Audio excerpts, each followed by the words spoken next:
Good morning. Really nice to have all of you here. Hope you're doing well. Next to last day of lecture. We're going to have lecture today and Friday, but then that's it for the term. God. Yeah, seriously. So today we're going to finish definitely chapter 6, part 2. I'm going to buzz through these last slides, which talk about periodic trends. And as I said on Monday, these little rectangles are kind of like a periodic table. So you can imagine hydrogen would be upper left, helium upper right, radon down here, and frankium. And same thing for this one right here. And there's really four kinds of periodic trends we're going to look at. 2 of them are connected to size. So I just wrote size right there. It's the size of atoms and the size of ions. And generally, if you have to guess, left and down is how they increase. So frankium, lower left corner, is one of the biggest atoms on the periodic table. And helium is one of the smallest. Now, these trends are trends. They're not perfect. There's lots of exceptions to them. But when someone from Chem 104 comes up to me in the hallway and says, Dr. Russell, with your PhD, is potassium or sodium bigger? Good question. Well, potassium's the lower on the periodic table, so we'd say potassium would be bigger. Now, we're also going to talk about ionization energy and electron affinity today. And what you need to know is that if I say which one is bigger, they increase up and to the right. So going back to sodium and potassium, if I said which one had the bigger ionization energy, well, sodium is higher than potassium, so it would have the higher ionization energy. And electron affinity, same thing. So let's compare nitrogen and oxygen. Oxygen is more to the right than nitrogen, so it would be bigger. Now, I'm going to throw up here electronegativity. And electronegativity is going to be super important for us in Chem 222 if you're going to take it. And so I am going to throw up electronegativity, which increases up and to the right. It's not as critical to what we're doing right now, but in Chem 222, electronegativity will be really cool. Finally, on Friday, we'll do the last problem set 6, last quiz 6, and the hydrogen spectrum lab is a lab that I want you to have and bring with you, and then turn it in before you leave on Friday. It's got some math to it. If you want to look at it ahead of time, that's fantastic. Make sure you bring your calculator. Absolutely, you will need it. Any questions on that kind of stuff? Does it usually take people the full 2 hours? Yes. I would definitely plan on this one being closer to 5. Okay, because I have a place to be at 5:30, so I'm trying. Yeah. If you have time, you could look it over ahead of time. Some of this stuff you can do ahead of time and stuff. So. Thank you. Oh yeah, no, great question. All right. So let's start talking about these periodic trends. And again, when it comes to sizes of neutral atoms or sizes of ions too, generally as you go left and down, they get bigger. So of course that means as you go up and to the right, they get smaller. Now there's lots of reasons for it, and I'm going to buzz through this, all right, because I'd rather talk about some of the review stuff than going on. But as you get more and more, you have more protons that are attracting the electrons. And so they actually begin to shrink a little bit. There's more like positive, negative interactions. So again, the punchline here is that as you go left across the period, the size actually gets bigger. And as you go down, the same thing. Now, here's just some examples. These are the actual sizes here in picometers, I believe. The sizes of the different atoms. So hydrogen, 37, super small. And you can see as you go down group 1A, so lithium, sodium, potassium, etc., they do get bigger. Sizes going down are pretty good. And as you go down all these groups and stuff, the sizes do get bigger. Now, this kind of makes sense because we're going from the n equals 1 shell to 2 to 3, the principal quantum number. And as we talked about with electrons, they get farther from the nucleus. And that's kind of what we see, which is kind of cool. Now, as you go left to right, it works pretty well, all right? It's not as perfect, but it works pretty well. And generally speaking, if you go, I should talk in the same way, as you go right to left, i.e. chlorine to sodium, they generally get bigger, all right? This is a good example here how the sizes get bigger. So one thing that's confusing, if this is the first time you've seen them, is notice here how it's talking about going left to right, they decrease. But if you go right to left, they increase. And sometimes it can be kind of perplexing. So in your mind, figure out what this means. But generally speaking, right to left, sizes get bigger, all right? So anything connected to size is going to get bigger as you go left and down. Now, this is a more comprehensive list of the different atoms. And again, generally, as you go right to left, they get bigger. I would say that always they get bigger as you go top to bottom. But going right to left, there are some exceptions. And right down here is my favorite example of this. Notice how tellurium, 143 picometers, is bigger than antimony. And antimony and tin are about the same.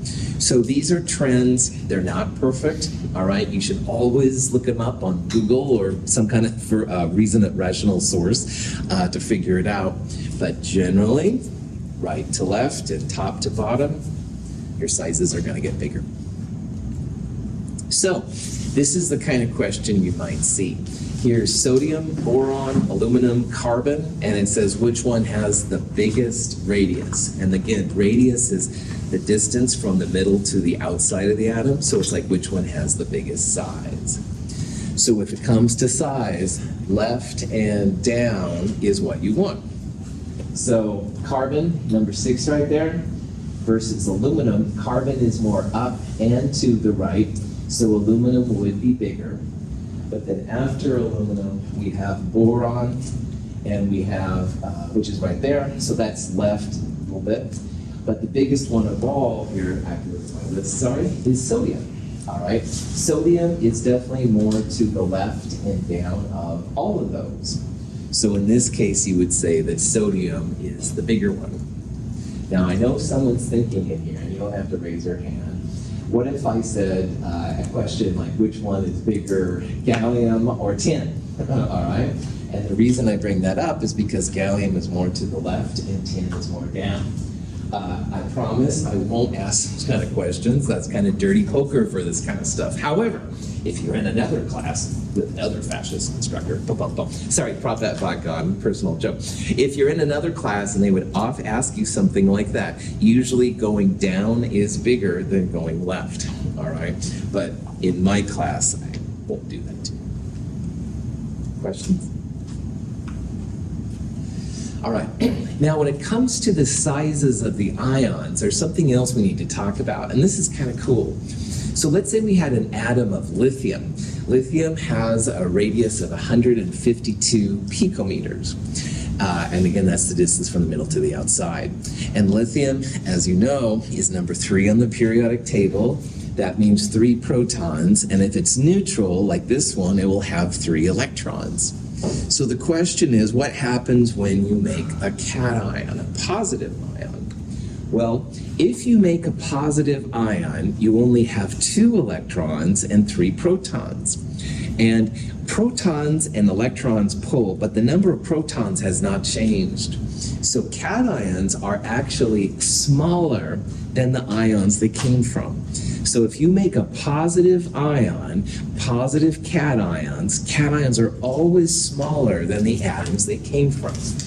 Now, my analogy that I like to use here is how parents are like protons and kids are like electrons. And being at one too many birthday parties at Chuck E. Cheese and places like that, where there were like hardly any parents, and the kids were like crazy, man. It was insane.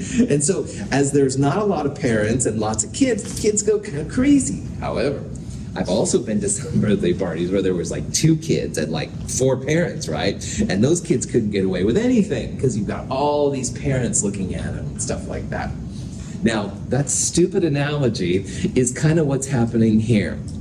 If you have equal parents and parents protons and kids electrons, then you'll have some stable size. If you would happen to lose a kid, like he has to go home or something, he or she has to go home, then you've got a lot of parents watching just a few of them, so they can't get away with anything. It circles in their degree of freedom, if you will, which is kind of cool. So I don't say always, but I will say here that cations will be smaller than the atoms they came from, because you have less electrons, kids, relative to the protons. So this electron-proton ratio, or proton-electron, whichever one you think about it, is really helpful. It will allow you to tell if something is getting bigger or smaller. So this is an example of an anion. This is fluorine, 9 electrons, 9 protons. Now again, if electrons are like kids and protons are like parents, if you add an additional kid, there's going to be a little bit more degrees of freedom for those kids. They're going to go a little crazier. Maybe not Chuck E. Cheese area, but it's going to get crazier. So anions are always going to be bigger than the atoms they came from. The electrons don't have the same pull from the positive protons that they do. So while cations get smaller, the anions will get larger. And again, it has to do with the proton-electron ratio, the parents to kid ratio. So the punchline of these last two sizes is that, man, cations are smaller, anions are bigger. And that's kind of cool. Now, when I say that the ion sizes are bigger, we have to be a little bit careful, because you have to compare cations to cations and anions to anions, all right? Because the anions, which are mostly up in the nonmetals up here, they're going to be huge compared to the cations. So we can compare like the sodium ion to the potassium ion. That works cool. We can compare fluoride to oxide. These kind of trends will work. But we can't compare fluoride to the sodium ion. Those are different kinds of ions, and this trend doesn't work very well. Any questions? All right. So here's some examples of some atoms. On the left side, we have cations. And the kind of dotted line, that represents the size of the atom when it's neutral. And so you can see all of these, the purple ones, all of them are smaller than the neutral atoms they came from. And again, if you compare just the cations, then potassium ion is going to be bigger than calcium because it's more to the left. And likewise, going down, rubidium is bigger than potassium. So as long as you just are comparing cations, then left and down works really well. Here's some anions, all right? Notice how they're all bigger, the yellow circle, than the atoms they came from. And again, we can compare pretty well the left and down thing as long as we're just comparing anions. So selenide, oops, there's actually an exception right away, so nice job. Actually, these kind of suck. Wow, so they're, Well, anyway, this is, as you can tell, trends are kind of lame. Here's a better one. Left, these get bigger. Down, these get bigger. Again, down works pretty well. It's usually the left ones that won't. And wow, right away I saw that this one is not getting bigger, this one's not getting bigger. So periodic trends are kind of wishy-washy sometimes. But someone from Chem 104 accosts you in the hallway, and this happens to me a lot, then you'll at least be able to tell them like a reasonable guesstimate as to what's happening. Questions? Which one of these should have the largest radius? All right, so argon, phosphide, sulfide, chloride. Now, there's an extra reason why I'm asking this one. Argon, chloride, sulfide, and phosphide are these four right here. And all of these have the same number of electrons. So argon would be 18 electrons and 18 protons. Chloride would be 17 protons and 18 electrons. So which of these is going to have the most kids per parent? Or better yet, in chemistry, the most electrons per proton? Phosphorus. Phosphorus, well done, that's right. Phosphorus, as phosphide, is going to have the biggest electron to proton ratio. And again, you can think about that, like I said, as like this is number of parents and this is the number of kids. So these kids aren't going to have the same number of parents watching out for them. Definitely phosphide should be the biggest. Also, in terms of a trend, these are basically all anions, so you would guess left and down. Phosphorus is one, two. All right. Now, the last two that I'm going to talk about in this section, ionization and electron affinity, will kind of help us to understand some of the things we've seen in this class. And so the questions that you may be thinking after we're almost done here with Chem 221, it's like, why are the metals losing their electrons? Why do the nonmetals gain them? Why does magnesium form magnesium +2 and not +3? Stuff like that. And we can at least partially answer some of these through ionization and electron affinity, the last two of these periodic trends we haven't talked about. So let's talk about ionization energy first. Ionization energy is an amount of energy you put in to remove an electron. Now, technically, ionization energy is used for gas phase atoms, and so that may or may not apply to bulk magnesium metals and stuff like that. However, it does give us a sense as to energy requirements, stuff like that. To remove the outermost electron from a magnesium atom requires 738 kilojoules of energy per mole. So that video, which was more exciting to listen to than I anticipated, this number is an endothermic number. It shows how much energy it takes to remove one electron from magnesium to make magnesium +1. So magnesium +1 would be 1s22, s22, p6, 3s1. Now, what charge do we usually expect for magnesium? +2, that's right. It's a group 2A metal, so we would expect magnesium to be +2. So now let's see how much energy it takes to remove a second electron. There we go. Removing the second electron requires more energy, 1,451 kilojoules per mole. Now again, in magnesium +1, we now have more protons than electrons. So those protons are holding on to that outermost electron a little bit more than they did up here with regular magnesium. So the energy required to extract the second electron is higher, all right, 1451 kilojoules. Those are the parents looking out for the kids, i.e. the protons are holding on to the electrons a little higher. So if you sum both of these numbers together, that's going to be the energy required to take away 2 electrons in a mole of magnesium. But why do we have to stop there? Why can't we take away a third electron? Woo! The energy required to remove that third electron, hardcore. So these two together, 21-ish kilojoules, all right, 2100 kilojoules.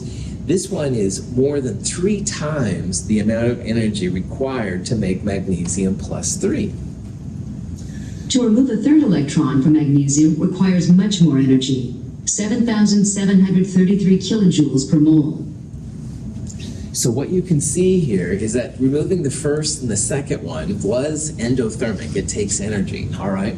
But when you make the gap between that one and the third one, oh my gosh, it's a pretty good steep jump to the third electron being removed. And that's what we see when it comes to removing these atoms. Usually the atoms, especially for the metals, they will have a huge energy gap when you go past the noble gases. So magnesium right here, removed 1 electron, made it like sodium. Removed 2 electrons, makes it like neon. But when you remove a third electron, making it want to be like a fluorine electron shell, real high energy costs. And that's why magnesium is almost always +2. 2100 kilojoules is something that's not too hard to do chemically, all right? But having this much energy is quite a big jump.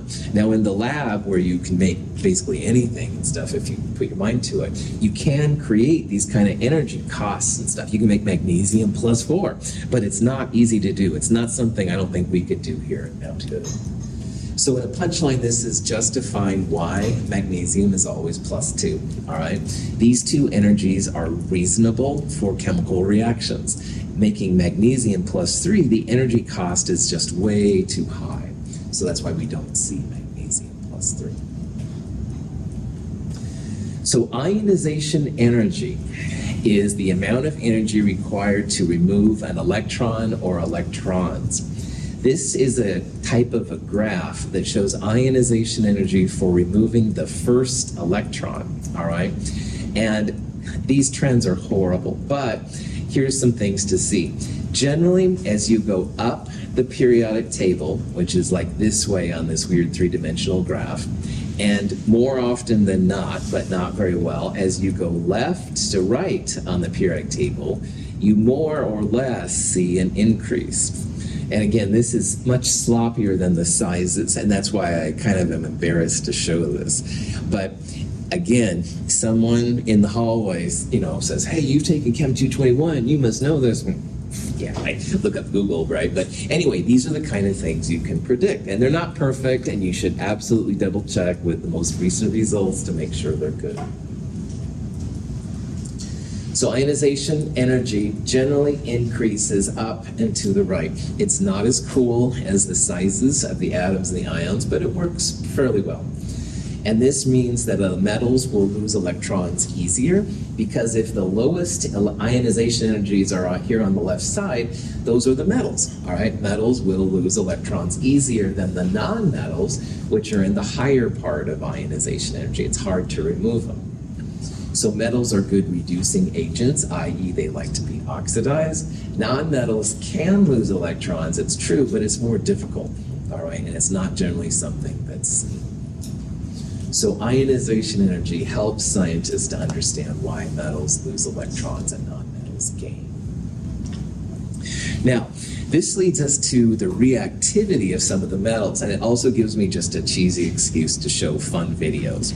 This is examples of lithium, sodium, and potassium on the periodic table.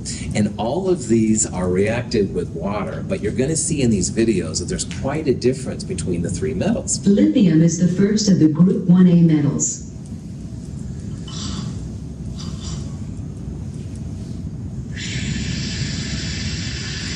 It reacts with water to form lithium +1 ions, losing an electron from a 2s orbital. Compared with sodium and potassium, lithium reacts rather slowly. Sodium is the second of the group 1A metals, occupying a position just below lithium on the periodic table.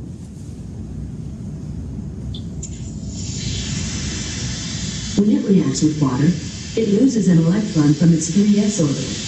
The reaction of sodium with water is more vigorous than that of lithium.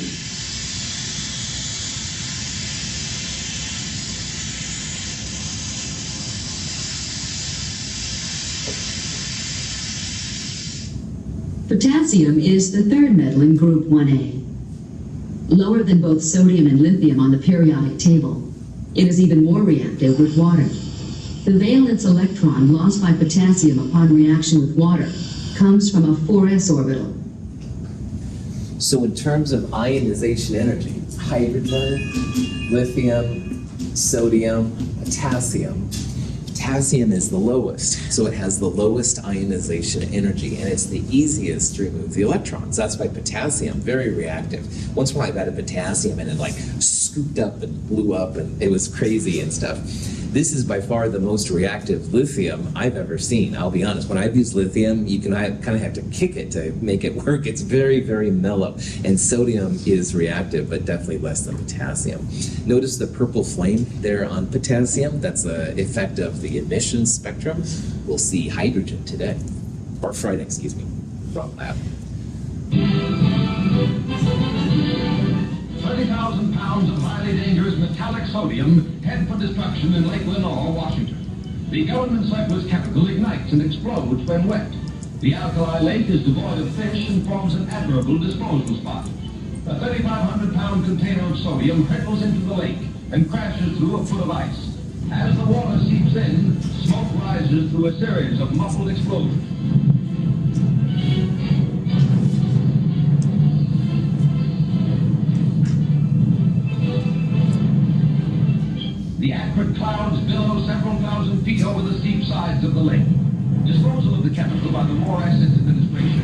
made necessary because no public carrier will accept it for transportation to a purchaser.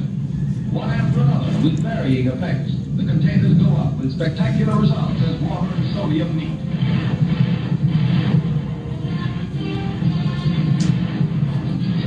A once lethal war chemical becomes a peacetime pyrotechnic display. If, as a chemist, people are always telling me about their sodium reaction stories. And just recently, I was talking to this guy. He's like, oh yeah, I stole a big thing of sodium and put it in the toilet. And poof. I'm like, okay, fine. Sodium is really reactive with water. This one is the most expressive reaction with sodium that I know of. And apparently it was post-World War II, and they had big barrels of sodium, which they used for explosives. And so instead of using it for munitions, make peace, not war, or whatever. Anyway, they dumped these huge barrels of sodium into this lake somewhere up in Washington, and you can see, right? I'm a male, I'll be honest, I think it's kind of cool. But anyway, wow, fantastic expression of pyrotechnics. Now, environmentally, horrible, because sodium with water makes sodium hydroxide. So the pH of that lake is going to shoot way up. It's going to be more basic, right? And that water is connected probably to the Columbia River, which goes by us. So I hate to think about those kind of implications, but not used for war, so cool. So anyway, I just wanted to show this to you. I'm glad they got rid of the sodium, not using it for war, but on the other hand, wow. No, I was just wondering if that was environmentally unfair. Oh, they must, I think that was before DEQ was even a concept, but anyway, this is something for you all to think about. All right.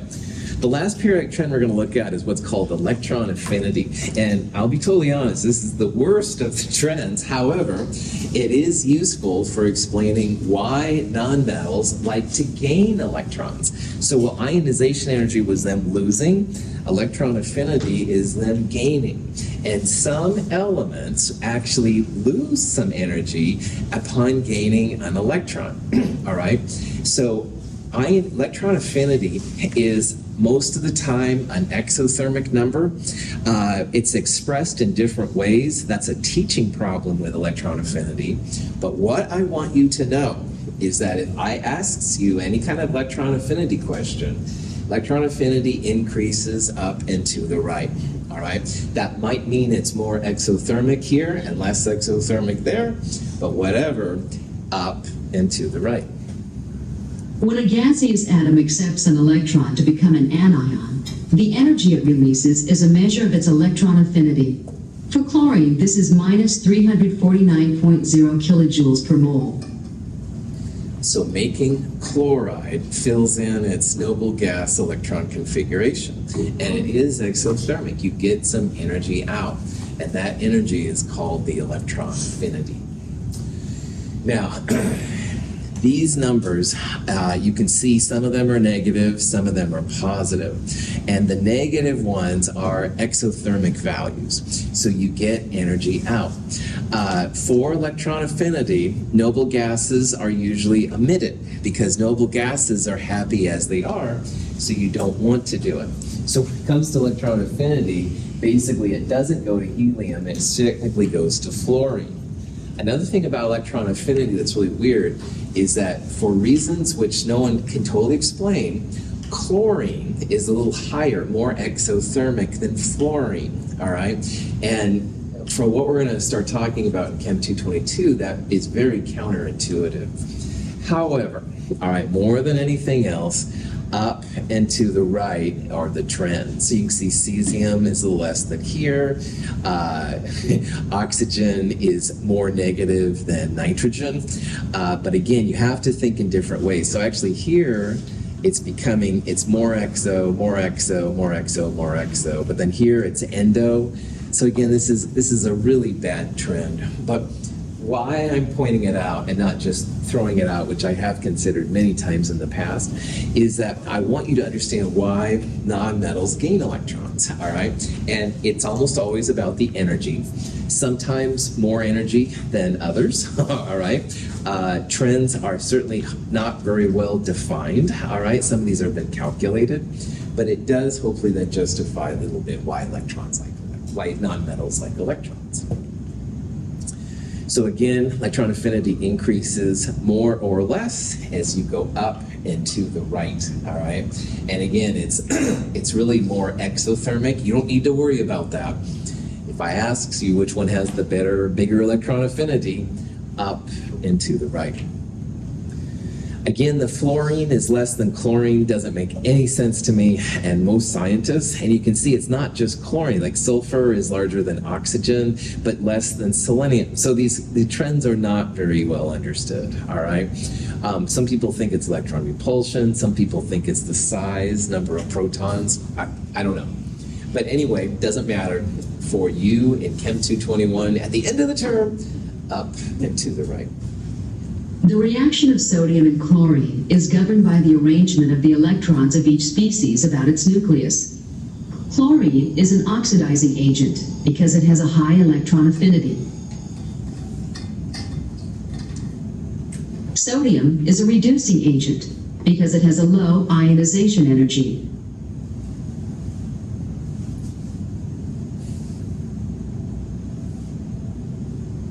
The redox reaction produces the ionic compound sodium chloride, which contains one sodium ion and one chloride ion.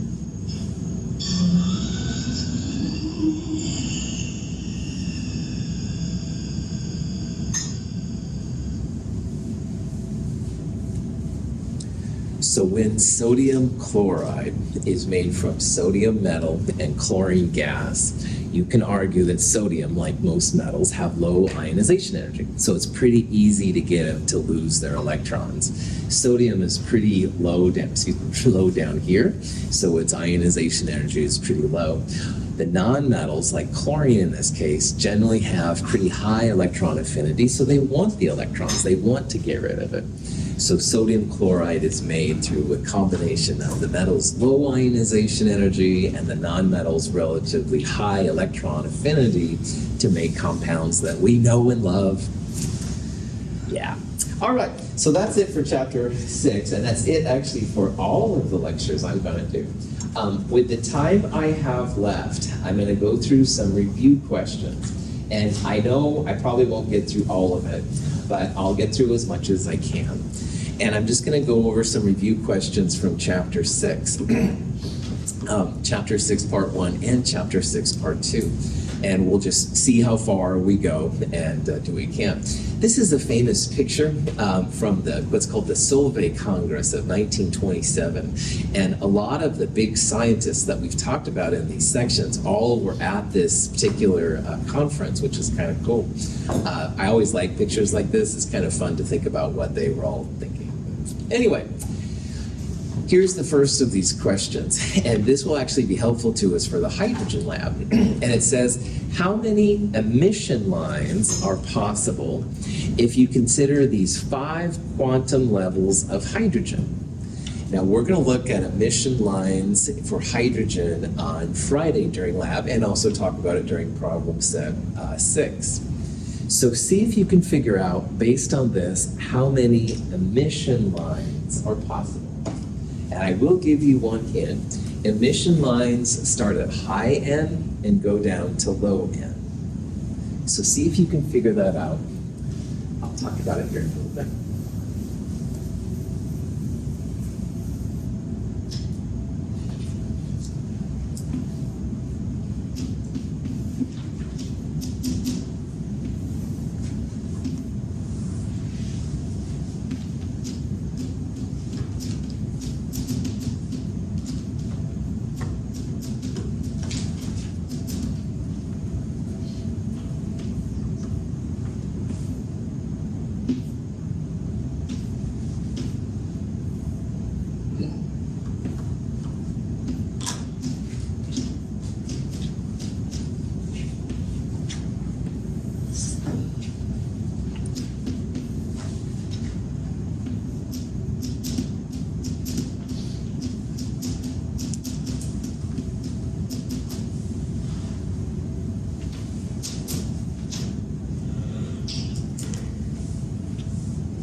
Okay.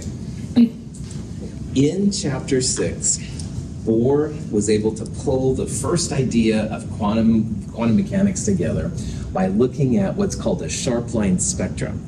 And he was the first one to explain, at least mathematically, like how sharp line spectra work. And he used these ideas of shells. And in a shell, you can think about the nucleus is at the very bottom, not usually shown. So in this picture right here, the nucleus would be here below n equals 1.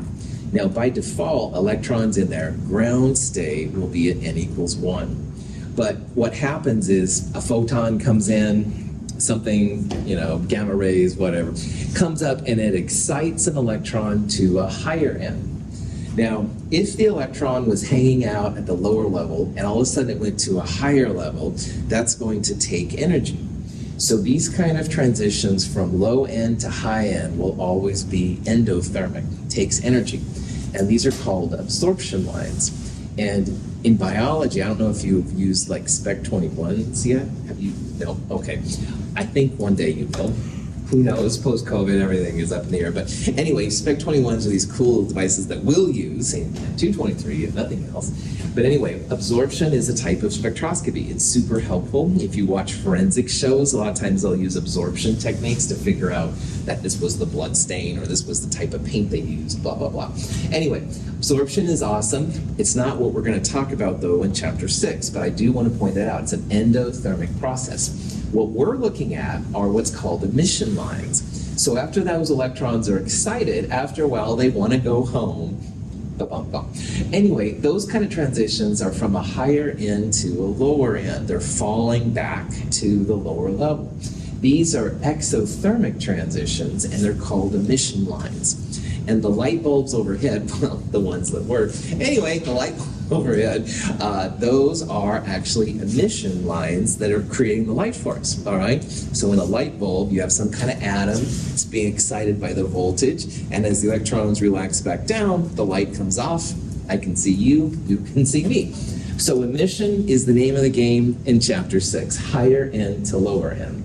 So when you figure out the emission lines, you want to think about high end to low end, not low end to high end, because those would be endothermic / absorption lines. We want the exothermic version, which we can see basically, or emission lines. So up here on this board, I drew the 5-to-1 transition, and I'm just starting at n equals 5, going to n equals 1. Cool. Well, you could have 5 to 2, 5 to 3, and 5 to 4. So 5 to, sometimes they write arrows by them, something like that. So 5 to 1, 5 to 2, 5 to 3, 5 to 4. Those would be 4 lines. But really, you don't have to start at n equals 5. You could start at n equals 4. So 4 to 3, 4 to 2, 4 to 1. And of course, you could start at 3. So 3 to 2, 3 to 1. And you could start at 2 and go 2 to 1. So if you count this up, 1, 2, 3, 4, 5, 6, 7, 8, 9, 10. 10 lines. So higher n to lower n is emission, all right? And that's what we're studying a lot right now in Chapter 6. And so in 5 lines, you could have up to 10 transitions possibly. Any questions on that?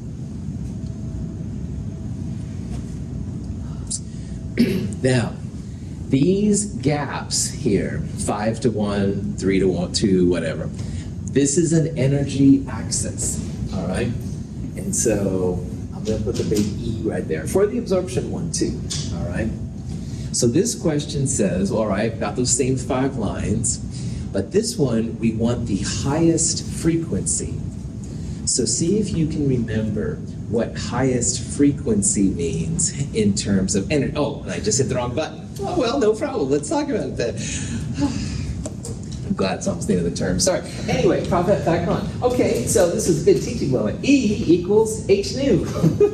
And this little weird symbol is the frequency. All right. So why I wrote that up there and what I should have been doing. Frequency and energy are proportional. So one goes up, the other one goes up.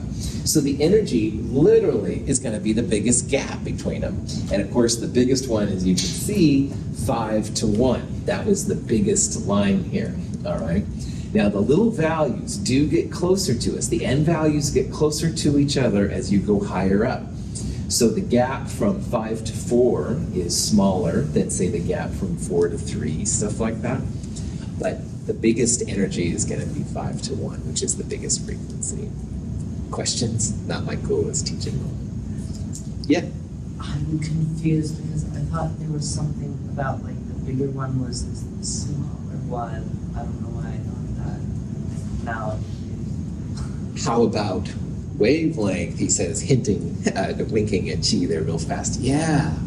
Now, for this one, which I'll try to shut up about, but I've probably already given away, let's be honest. Oh, I can't even wait. Okay. Definitely time for a winter break. Anyway, wavelength and frequency are related by the speed of light. So the energy of a system equals hc over lambda. So this one says which one has the longest wavelength. Now, if you want the biggest wavelength and it's in the bottom, will you want the biggest energy or the smallest energy? Yeah, good. Good. Chi brings up a good point. There's frequency and there's wavelength. And on the last one, frequency was proportional to the energy, all right? So as energy goes up, your frequency goes up.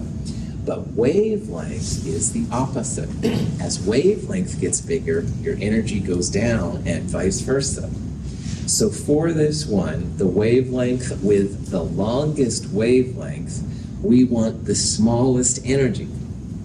Now, at first, you'd think, well, 1 to 2 is the same as 2 to 3, et cetera, et cetera. No, because in Bohr's model, there's a 1 over n squared dependence. And if that's gobbledygook, here's what it means.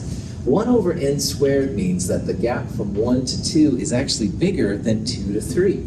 And the gap from 2 to 3 is bigger than 3 to 4, et cetera, et cetera. So which of these gaps would be the smallest energy? 4 to 5. Yeah, or in emission it would be 5 to 4, but you totally got the right levels and stuff, absolutely. Yeah, 5 to 4. These two are closer, like 6 would be even smaller up there, 7 would be smaller yet, et cetera, et cetera. So the gaps get smaller as n gets bigger. So the smallest energy, which is the biggest, longest wavelength, the smallest energy would be the 5 to 4 transition. That's right. So yeah, so as energy goes up, your frequency goes up, but as energy and frequency go up, your wavelength goes down. They're opposite each other. So. Questions? Okay. Now, this is a question that's kind of a cool thinking question, well, at least from my instructor perspective. Hydrogen, we're going to see, has 4 main lines, all right? And electrons in hydrogen, when they're in the visible part of the spectrum, they all stop at n equals 2, all right? So, you know what? Let me redraw this. This is pretty sloppy.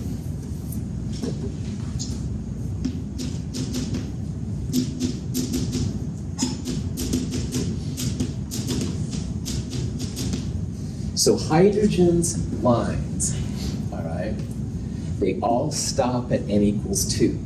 So there's a 3 to 2, a 4 to 2, a 5 to 2, and a 6 to 2, although that's not important here. Green light is the 4 to 2 transition. So 4 to 2 is green.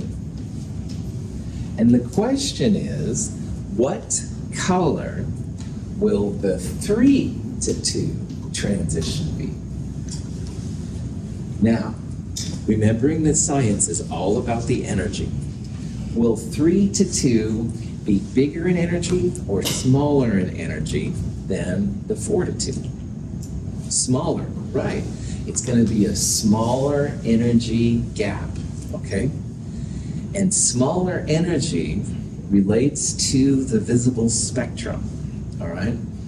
So the answers here are going to be blue or red. Ultramagnetic was the name of a bad rap band from the 80s, you know, and ultramagnetic MCs. But anyway, red or blue is what I'm after here. So the question really is coming down to, is red more energetic or is blue more energetic?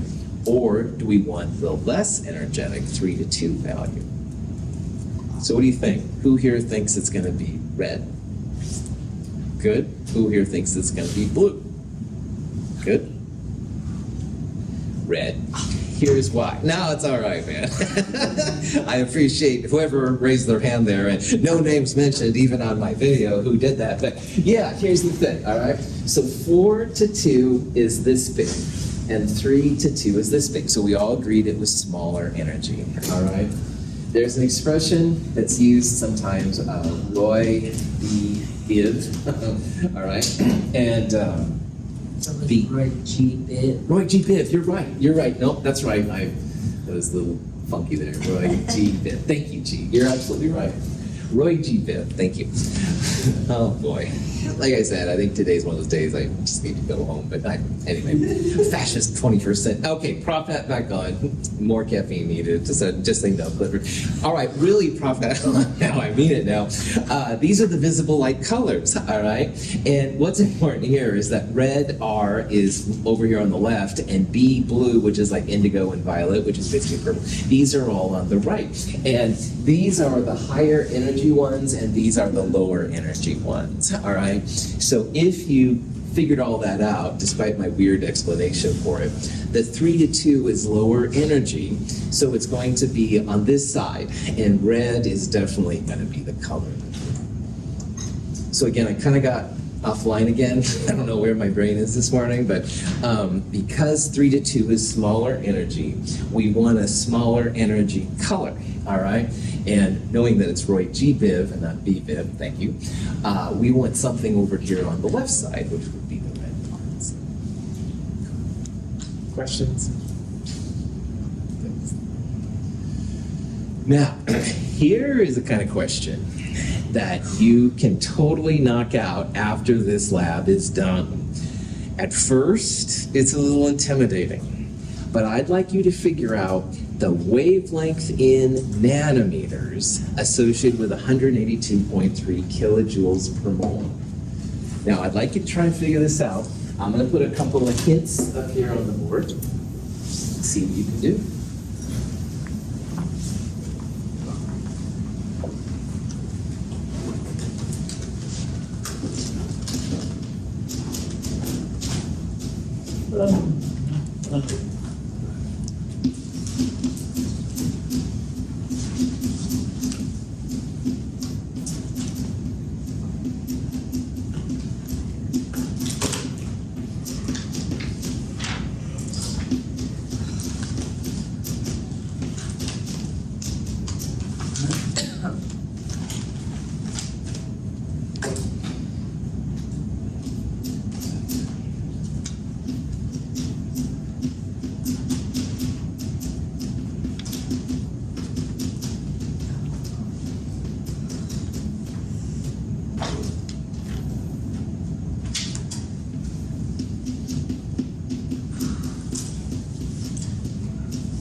We measure wavelength.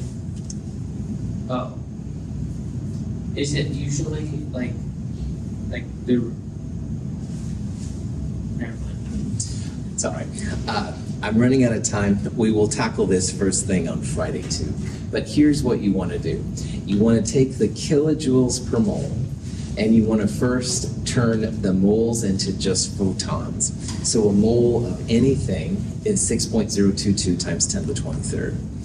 That'll give you into kilojoules per photon. but then there's 1,000 joules in a kilojoule. So you want to get rid of the kilojoules.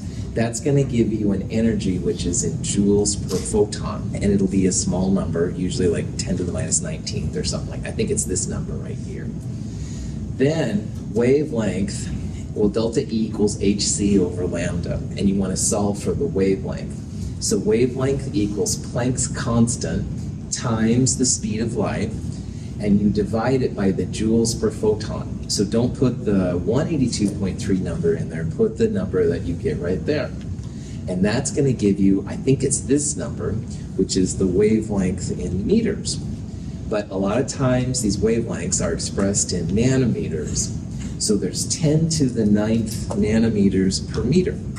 And when you plug all of that in, I'm pretty sure you get answer D. Yes, 656.3. Now, this is something you can start doing on the lab for Friday right now, because you can calculate the energies based on the wavelengths, and you can turn them into joules per photon, kilojoules per mole, if you want to get ahead for the lab on Friday. You don't have to, but it is one way to kind of get used to it.